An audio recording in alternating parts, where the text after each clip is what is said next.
Oi, tudo bem? Luísa Cisterna. Hoje nós vamos falar de um assunto muito delicado: o que não fazer na sua narrativa. Acaba com a sua narrativa. Vamos lá? O primeiro erro gravíssimo é criar personagens planos. Peguei um envelope aqui para você se lembrar. Personagens planos. Personagens planos significa simplesmente que não são profundos, ou seja, não tem complexidade. Da onde vem a complexidade? A complexidade vem dos conflitos. Nosso personagem, como já discutimos em vídeo anterior, precisa ter medos, precisa ter paixões, precisa ter reações controversas às vezes, ou reações inesperadas muitas vezes.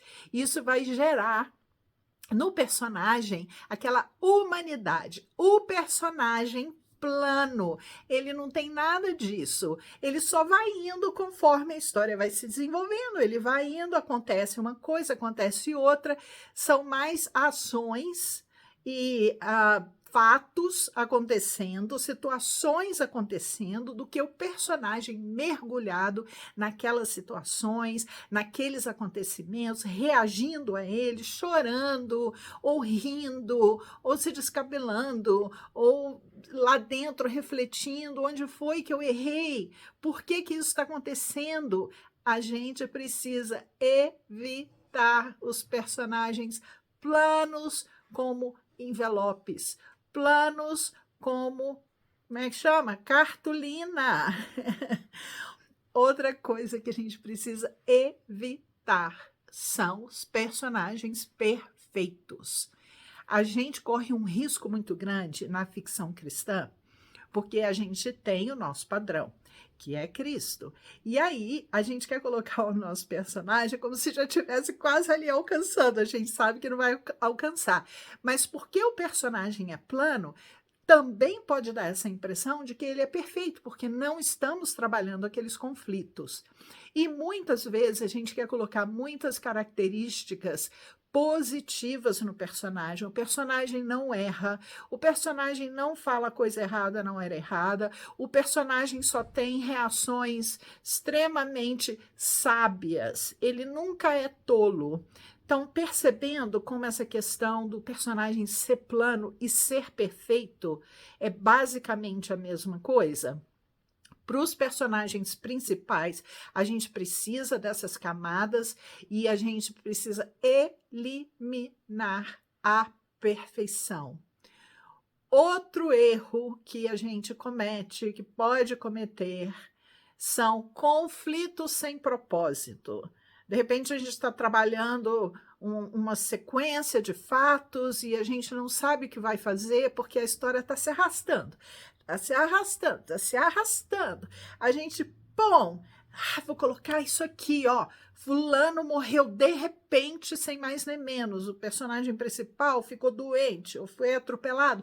Não tem nada a ver com aquele desenvolvimento da história. Sabe qual é o pior? Aquele final desonesto, que o leitor vai se envolvendo com aquela história, não está entendendo onde vai chegar.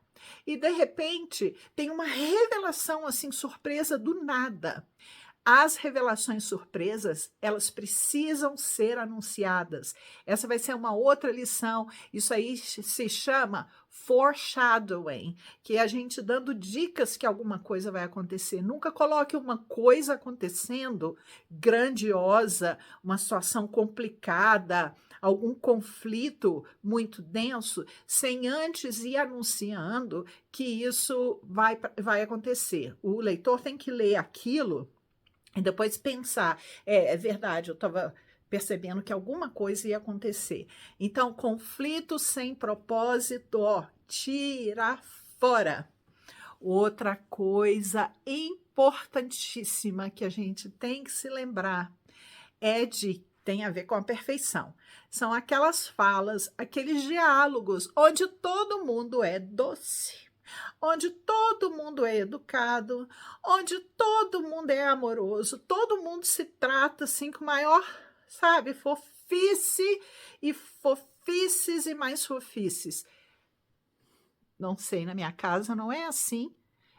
Eu fico imaginando, talvez existam casas onde todos se tratem dessa forma todas as vezes, sempre. Então esse diálogo muito cheio de: "Ai, amorzinho, papaizinho, mãezinha e sim, e a filhinha e não sei o quê", assim, fica muito açucarado, chega, dá umas cáries, sabe como? A gente não fala assim. Como que a gente fala? Às vezes a gente é sarcástico, às vezes a gente é ríspido, às vezes a gente fala num tom mais melancólico, às vezes a gente fala com alegria também. Então, os personagens têm que ter características da sua própria fala. Aquele personagem, ele tem uma personalidade um pouco mais melancólica, isso vai refletir na fala dele, ele não vai estar otimista sempre. Aquele outro personagem é sempre otimista, então ele vai acabar causando uma reação contrária nos outros personagens. Tá entendendo essa interação?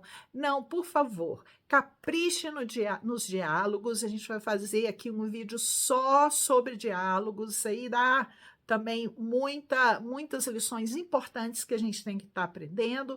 Eu estou aprendendo, você está aprendendo. Agora a gente já precisa eliminar esses erros que são chatos, que arrastam a nossa história e deixam a nossa história irreal, tá bom? Luísa Cisterna com vocês. Se você está gostando do conteúdo, coloca um comentário. Ativa aí a sinetinha para você receber notificação de que vem mais vídeos novos por aí, tá bom? Então vou ficando por aqui e coloca no comentário também quais são os erros que você acha que não fica muito legal nos livros. Beijo para vocês, escrever junto é sempre melhor e vamos aprendendo. Um beijão!